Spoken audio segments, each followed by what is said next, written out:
সংগৰ সৰ্বগুণাকৰ জাকেৰি নাহি কেও পাম তোহাৰী চৰণ কুৰেনো শত কোটি বাৰেক কৰোহৰ প্ৰণাম বাৰেক কৰোহৰ প্ৰণাম। কৃষ্ণ শ্ৰীমন্ত শংকৰদেৱ সংঘৰ ভাধৰা প্ৰাথমিক শাখাৰ সোণালী জয়ন্তী বৰ্ষৰ এই পবিত্ৰ অনুষ্ঠানটিত উপস্থিত থকা বাপাই সমস্ত আপোনাৰ খবৰ চৰণত সেৱা জনাইছোঁ। সভাৰ সভাপতি মহোদয়কে প্ৰমুখ্য কৰি আসন গ্ৰহণ কৰা প্ৰতিগৰাকী গণ্যমান্য ব্যক্তিৰ শ্ৰীচৰণত সেৱা জনাইছোঁ।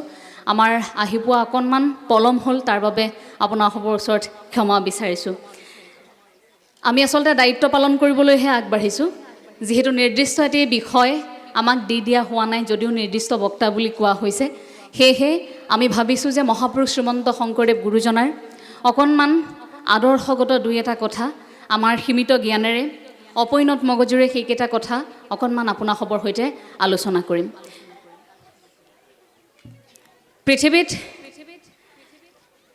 কোনো দেশৰ ইতিহাসত এনে পতন্তৰ নাই, যি একেধাৰে ধৰ্মীয় গুৰু, যি একেধাৰে ভাষাবিদ, কবি, নাট্যকাৰ, সংগীতজ্ঞ, অভিনেতা, চিত্ৰশিল্পী অথবা দাৰ্শনিক। গতিকে তেনে এগৰাকী মহান মনীষীৰ আদৰ্শৰে আপুনি মই পৰিচালিত হ'বলৈ সুযোগ পাইছোঁ।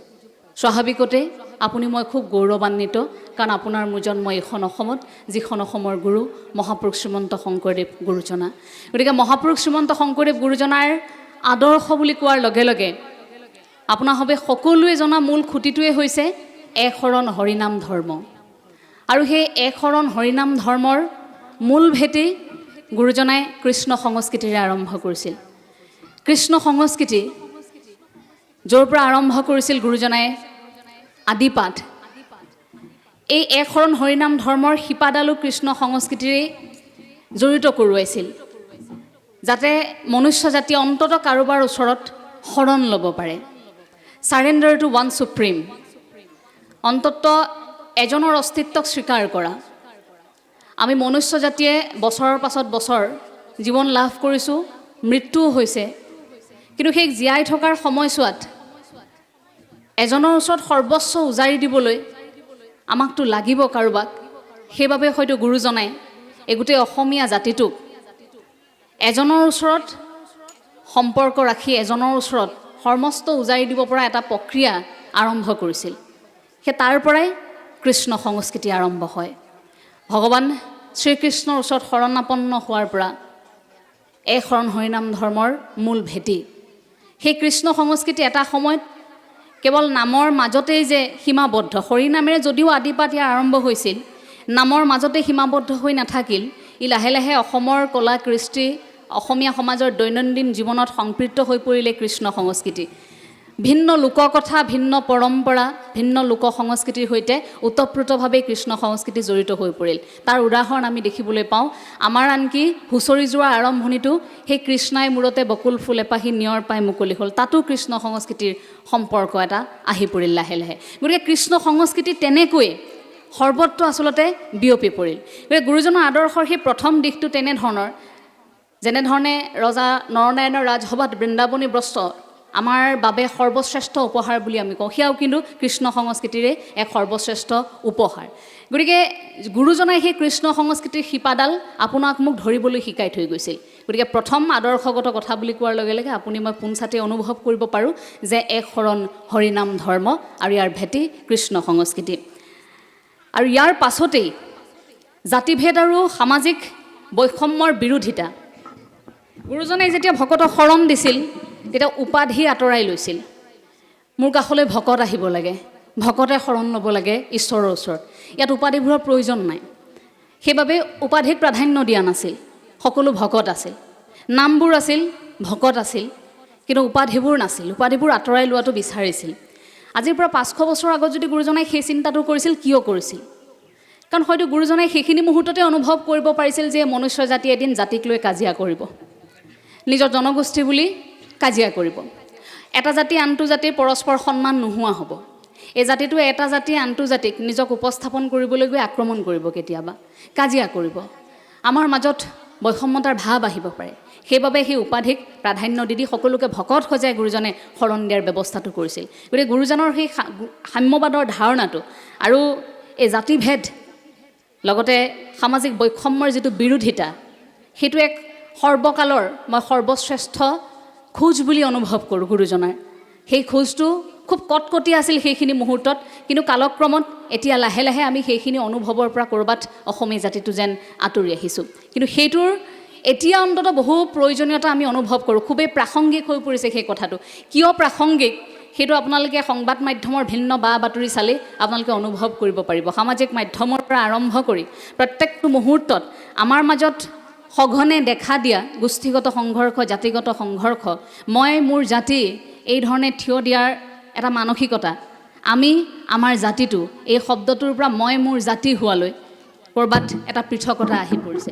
গতিকে গুৰুজনাই সেইখিনি কিন্তু খুব স্পষ্টভাৱে অনুভৱ কৰি নিজৰ আদৰ্শত সেই কথাটোৰ সংযোজন ঘটুৱাইছিল। মানৱতাবাদৰ নৈতিক জীৱন ইয়াৰ পাছতেই। মানৱতাবাদৰ নৈতিক জীৱন বুলি ক'লেই মই মহাপুৰুষ শ্ৰীমন্ত শংকৰদেৱ গুৰুজনাৰ প্ৰসংগটো এইবাবেই সকলোকে শীৰ্ষত ৰাখিব বিচাৰোঁ, কাৰণ সেই বিষয়বস্তুটো প্ৰত্যেকটো সময়তে প্ৰাসংগিক। আজিৰ সময়ত আপুনি অকলশৰে থকাৰ সময়খিনিত যদি অনুভৱ কৰে যে এই সমাজখন আজিৰ পৰা পূৰ্বৰ সমাজখনৰ সৈতে কি মিল আছে, কি ব্যতিক্ৰম আছে, তেতিয়া আপোনাৰ চকুৰ সন্মুখত ধৰা দিয়া সেই সাধাৰণ শব্দবোৰেই হ'ব শ্ৰদ্ধা, মৰম, ভকতি, ত্যাগ, ন্যায়, সদাচাৰ, পৰোপকাৰ, এই কথাবোৰ, এই শব্দবোৰ। ক'ৰবাত শ্ৰদ্ধা, ভকতি, সেৱা, আদৰ, মৰম, সন্মান এইবোৰ কেৱল বঁটা, বাহন, গামোচা পিন্ধোৱা, সেৱা কৰা, অনুষ্ঠান এটাত আনুষ্ঠানিকতা ৰক্ষা কৰা, সেইবোৰৰ মাজতে শেষ হৈ গৈছে নেকি? ক'ৰবাত আমি এজনে আনজনক জনাবলগীয়া শ্ৰদ্ধা, মানুহ হিচাপে এজনে আনজনক কৰিবলগীয়া সেৱা অকণমান সময়ৰ আনুষ্ঠানিকতাৰ মাজতেই শেষ হৈছে নেকি? প্ৰকৃতাৰ্থত প্ৰত্যেকগৰাকী সন্তানে নিজৰ কৰ্তব্য পিতৃ মাতৃৰ প্ৰতি শ্ৰদ্ধা ভকতি, প্ৰত্যেকগৰাকী পিতৃ মাতৃৰ কৰ্তব্য সন্তানৰ প্ৰতি আদৰ, মৰম, সন্মান, প্ৰতিখন সমাজৰ জ্যেষ্ঠৰ প্ৰতি, কনিষ্ঠৰ প্ৰতি, সেই শিপাডাল একেই আছেনে বাৰু? নৈতিক জীৱন, মানৱতাবাদ গুৰুজনাৰ আদৰ্শৰ আটাইতকৈ শক্তিশালী এটা দিশ আছিল। কাৰণ গুৰুজনে যি সময়ত এই এখন হৰিনাম ধৰ্মৰ প্ৰচাৰ কৰিছিল সেয়া মানুহৰ সেৱাৰে আৰম্ভ হৈছিল। তাত মানৱতাবাদৰ কথা আছিল, তাত নৈতিক জীৱনৰ কথা আছিল যে ভকত এজন কেনেকৈ আহিব, কি পিন্ধি আহিব, কেনেকৈ বহিব, কেনেকৈ কথা পাতিব, এজন মনুষ্যই মানুহ হিচাপে গোটেই জীৱনটোত কেনেকুৱা আচৰণ নকৰিব, সেই আৰম্ভণিখিনি আমি গুৰুজনাৰ আদৰ্শত পাওঁ। কিন্তু এতিয়া তাৰ বাবে আমি প্ৰশিক্ষণ ল'বলগীয়া হয়। আমি নতুনকৈ প্ৰশিক্ষণ ল'বলগীয়া হয়, আমি কেনেকৈ আচৰণ কৰিম, কেনেকৈ কথা ক'ম, কেনেকৈ হাঁহিটো মাৰিম, কেনেকৈ কি কৰিম। নহ'লে গোটেই সমাজখনত লাহে লাহে এনেকুৱা এটা বিৰূপ প্ৰক্ৰিয়াৰ সৃষ্টি হ'বলৈ গৈছে, আপুনি বেছি ডাঙৰকৈও হাঁহিব নোৱাৰে, কাৰণ সমাজে আপোনাক দুখ ধৰিব। আপুনি ডাঙৰকৈ কান্দিবও নোৱাৰে, আপুনি বেছিকৈ খঙো কৰিব নোৱাৰে, আপুনি বৰ বেছিকৈ কথাও পাতিব নোৱাৰে, কথা কমায়ো পাতিব নোৱাৰে, কাৰণ গোটেই সমাজখন ৰৈ আছে আপোনাক কেৱল সমালোচনা কৰিবৰ বাবে, আপোনাক বিতৰ্ক কৰিবৰ বাবে। এই যে নৈতিক জীৱন, ইয়াৰ মই এটা উদাহৰণ দিব বিচাৰিছোঁ যে আমি কেনেকুৱা এটা পৰ্যায়লৈ লাহে লাহে গতি কৰিছোঁ। সমাজ যে সলনি হৈছে, সম্পৰ্কৰ যে ফাট মেলিছে, অনুভৱবোৰ যেন ক'ৰবাত লাহে লাহে নোহোৱা হৈছে, আমি ইমান বেছি কৃত্ৰিম, আমি ইমান বেছি ব্যস্ত জীৱন এটা কটাবলৈ লাহে লাহে আগবাঢ়িছোঁ। লক্ষ্ণৌৰ এটা কাহিনী মই কেইবাখনো মঞ্চত কৈছোঁ, কিন্তু আজি ইয়াত কোৱাটো প্ৰাসংগিক বুলি ভাবিছোঁ, কাৰণ নতুন প্ৰজন্মৰ কেইবাগৰাকী ইয়াত মই উপস্থিত থকা দেখিছোঁ। লক্ষ্ণৌৰ এটা কাহিনী, এজন ব্যক্তি বৰ হেঁপাহেৰে বহু কষ্ট কৰি সেনা বিষয়া হিচাপে চাকৰিত যোগদান কৰিলে। এতিয়া চাকৰিত যোগদান কৰিলে, বৰ কষ্ট কৰি যিহেতু চাকৰিটো পালে, চাকৰিটো পোৱাৰ পাছত নিজৰ ভালপোৱা মনৰ মানুহগৰাকীক বিয়া কৰোৱালে। মনৰ মানুহগৰাকীক বিয়া কৰোৱালে, তেওঁ সংসাৰ বৰ ভালকৈয়ে চলি আছিল। লাহে লাহে তেখেতসকলৰ জীৱনলৈ দুটি সন্তান আহিল। তাত দুয়োটি সন্তান অহাৰ লগে লগে সংসাৰ এখন সম্পূৰ্ণ হোৱা নাই জানো? গতিকে পৰিপূৰ্ণ হৈ পৰা সেই সংসাৰখনত আৰু কি লাগে? ধুনীয়াকৈ সংসাৰ চলি আছে। এতিয়া পিতৃ মাতৃৰ মন নিজৰ ল'ৰাক ভালতকৈ ভাল স্কুলত পঢ়ুৱাব, ভালতকৈ ভাল বিশ্ববিদ্যালয়খন বাছি উলিয়াব, যাতে কোনো কাৰণতে তেখেতে পোৱা কষ্টখিনি তেখেতৰ সন্তানে পাব নালাগে। সেই বুলিয়ে পিতৃ মাতৃয়ে বহু কষ্ট কৰি দুয়োটা ল'ৰাক পঢ়ুৱালে। ল'ৰা দুটা ডাঙৰ হ'ল, এইবাৰ উচ্চ শিক্ষাৰ বাবে দুয়োগৰাকী বিদেশলৈ উৰা মাৰিলে। পিতৃ মাতৃৰ হেঁপাহ, ল'ৰাই বিদেশত চাকৰি কৰিব, নাম উজ্বলাব, আৰু সময়ত আমাৰ কাষত থিয় হ'ব। আৰু কি লাগে? লগে লগে ল'ৰা দুটা বিদেশলৈ যে পঠিয়ালে, তাতেই শিক্ষা শেষ কৰি দুয়োটাই তাতে চাকৰি পালে। লেঠা লাগিল সেইখিনিতেই, যেতিয়াই চাকৰি পালে, তাত চাকৰি পোৱাৰ লগে লগে দুয়োগৰাকীৰ সময় নোহোৱা হ'ল জীৱনত। এতিয়া মাকৰ মন ল'ৰাক নেদেখাকৈ থাকিব নোৱাৰে। গতিকে মাকে বাৰে প্ৰতি কৈ থাকে ঘৰৰ বাপজনক, মানুহজনক কৈ থাকে যে দুয়োটাক চাবলৈ মোৰ বৰ মন গৈছে, ইমান দিন হ'ল দেখা নাই, তুমি চিঠি এখনকে লিখাচোন। তেওঁ বোলে ৰ'বা, দুয়োটা ব্যস্ত হৈ আছে, নতুনকৈ চাকৰিত যোগদান কৰিছে, আহিব নহয়, এতিয়া নিলিখোঁ দিয়া, সিহঁতে আমনি পাব। বোলে লিখাচোন, মোৰ বৰকৈ চাবলৈ মন গৈছে। সেই বুলি কোৱাত তেওঁ চিঠি এখন পঠিয়ালে ল'ৰা দুটালৈ, বোলে মাৰে বৰকৈ মনত পেলাই আছে, সময় পালে দুয়োটা এবাৰ আহি যাবি। নাই, চিঠিৰ উত্তৰ নাপালে। মাকে আকৌ সুধিলে, চিঠিখন দিলেনে বাৰু আপুনি? বোলে দিলোঁ, সিহঁতে চাগে সময় পোৱা নাই। আকৌ এখন চিঠি পঠিয়ালে, তেনেকৈ কেইবাখনো চিঠি পঠিয়ালে, চিঠিৰ উত্তৰ নাই, চিঠিৰ উত্তৰ নাপালে। তেনেকৈ বাট চাওঁতে চাওঁতে চাওঁতে চাওঁতে ল'ৰা ছোৱালীহালক নেদেখাকৈ, ল'ৰা দুজনক নেদেখাকৈ মহিলাগৰাকীৰ মৃত্যু হ'ল। এতিয়া মাক ঢুকাই গ'ল। শেষ মুহূৰ্তটো নিজৰ মানুহজনক কৈছে, শুনকচোন, ইহঁত দুটা নাহিল ন? ইহঁতে কিবা কৈছিল নেকি বাৰু? তেখেতৰ মুখৰ মাত হেৰাইছে। কি ক'ব নিজৰ মানুহগৰাকীক যে ল'ৰা দুটাৰ সময় নাই, চিঠিৰ উত্তৰেই যে দিয়া নাই। মানুহগৰাকী ঢুকাই গ'ল। ঢুকোৱাৰ পাছত সেইবাৰ অকণমান তেওঁৰ খং উঠিছে, পিতৃৰ খং উঠিছে, আৰু এখন নিজৰ ল'ৰা দুটালৈ চিঠি লিখিছে, বোলে তহঁতলৈ বাট চাওঁতে চাওঁতে মাৰ গ'লগৈ, যদি পাৰ অন্তত মাৰৰ শেষ বিদায়টো দিবলৈ তহঁত দুয়োটা আহিবি, মই বাট চাই থাকিম, তহঁত নহালৈকে মাৰৰ অন্ত্যেষ্টিক্ৰিয়া নকৰোঁ। এতিয়া চিঠিখন পঠিয়ালে।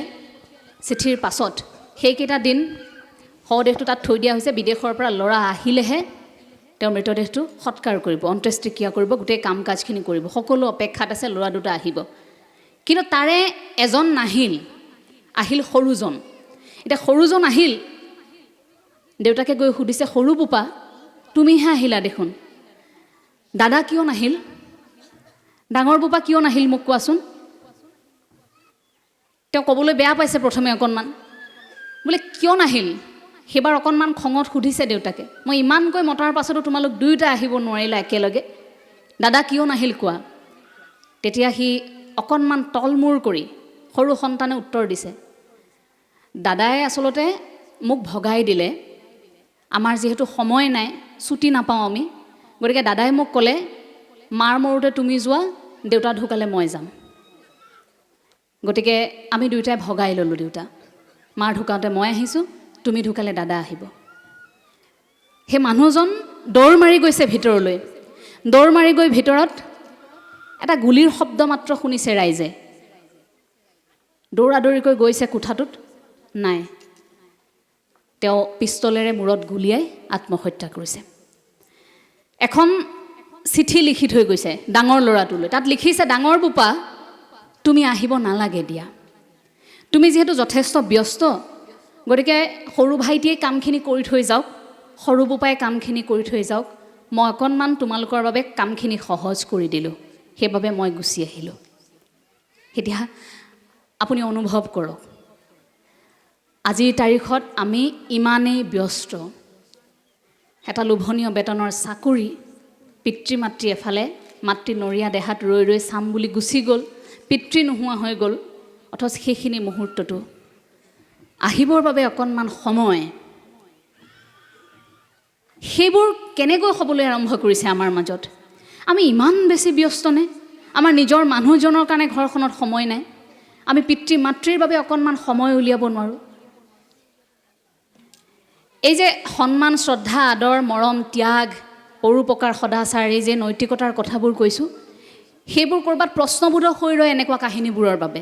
যেতিয়া বাতৰিত এই ধৰণৰ কাহিনীবোৰ পঢ়িবলৈ পাওঁ, সেইটো মোৰ বাবে এটা ডাঙৰ প্ৰশ্ন হৈ পৰে যে কথা কৈছোঁহে কৈছোঁ, আলোচনা কৰিছোঁহে কৰিছোঁ, ক'ৰবাত এতিয়াও সেই কৃত্ৰিমতাই এনেকুৱাকৈ গ্ৰাস কৰিবলৈ আৰম্ভ কৰিছে, আমাক ইমান যান্ত্ৰিক কৰিবলৈ আৰম্ভ কৰিছে, ক'ৰবাত সেই আত্মিক সম্পৰ্কবোৰ আমাৰ নোহোৱা হৈছে। আৰু আত্মিক সম্পৰ্কবোৰ লাহে লাহে দুৰ্বল হোৱাৰ বাবে আমি মানসিকভাৱেও অকণমান দুৰ্বল অনুভৱ কৰোঁ, আৰু তেতিয়াই এখন সমাজ থুনুকা হয়।